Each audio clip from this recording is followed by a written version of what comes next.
With vibrant flowers and green, lustrous leaves, Kalanchoe is one of the most popular indoor plants that you can grow. In this video, I'm going to show you how to properly care for Kalanchoe. We'll go over the correct lighting conditions, how to prune, how to fertilize, how to water, and so much more.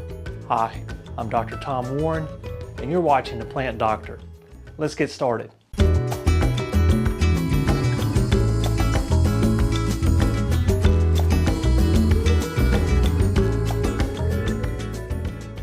In order to understand the proper growing conditions for Kalanchoe, we need to understand where it's native to. It is native to the tropical regions of Africa and also the island of Madagascar. So it's used to warm, somewhat humid temps. This plant is also an epiphyte, meaning that it grows on other plants. It's not, the roots are not in the soil, it's growing on other plants in its native environment. This plant is not a parasite drawing nutrients away from the host plant. It's gathering all of its nutrients from the environment, but it does live on other plants. So the root structure itself is not digging way deep down into any particular soil. The perfect lighting conditions for Kalanchoe are going to be bright, indirect sunlight. I want you to think south-facing window. You want some light that is directly on it, but not directly from the sun. If you look out the window and the sun's beating down on your plant, that may not be the best condition, but some of that filtered light that's indirect is going to be ideal for your plant. Now that we've identified the correct area in the house to grow Kalanchoe, probably the most important thing after that is the watering regimen. So with watering Kalanchoe, remember that they're epiphytic, meaning they grow on other organisms, so their roots are not really deep down into the soil, and that gives us a clue as to how to water them. I want you to water them deeply but infrequently. And what I mean by this is you want the potting mix to completely dry out before you water them again.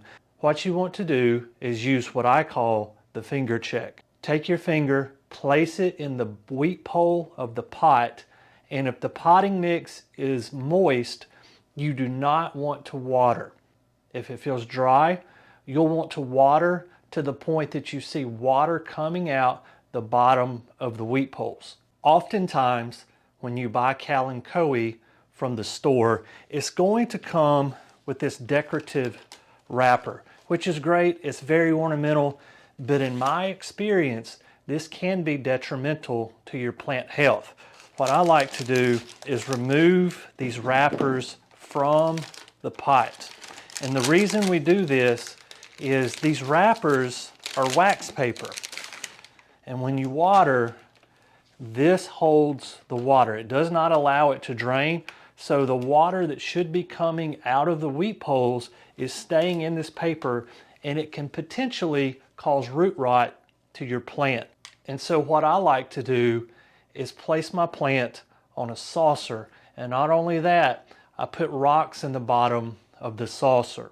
This allows me to get the weep holes slightly higher than the bottom of the saucer. Then when water comes out of the weep holes of the pot, it is below my pot and the roots of the plant are completely out of standing water. Pruning Kalanchoe is a relatively simple process.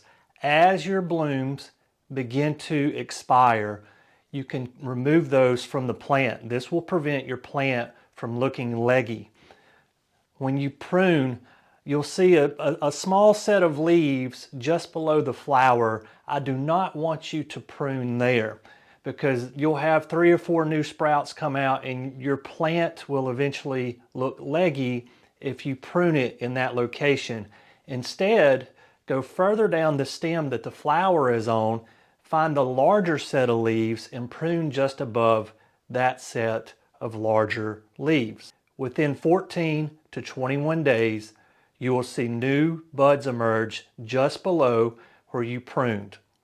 This will be new leaf material and new flower material that your plant will produce if we're giving it the right cultural conditions.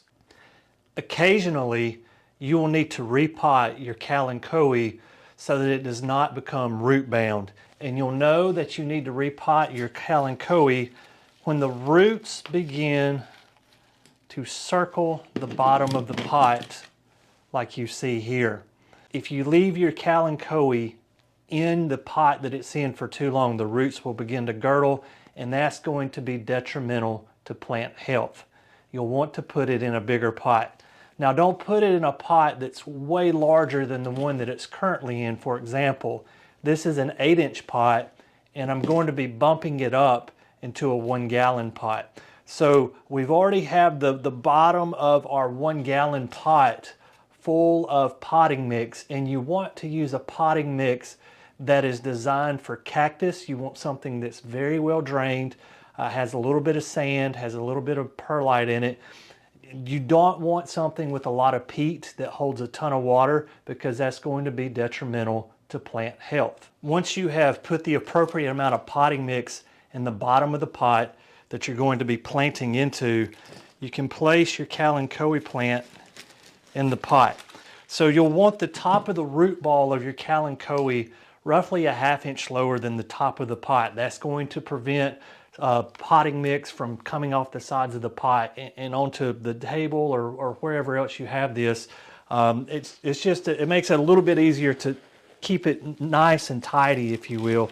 And then from there, just fill in on the sides with your potting mix until the potting mix that you are incorporating gets up to that same 1/2 inch below the top of the pot. When fertilizing Kalanchoe, typically this will be done in the spring and the summer as we see more vigorous growth occurring on our plant.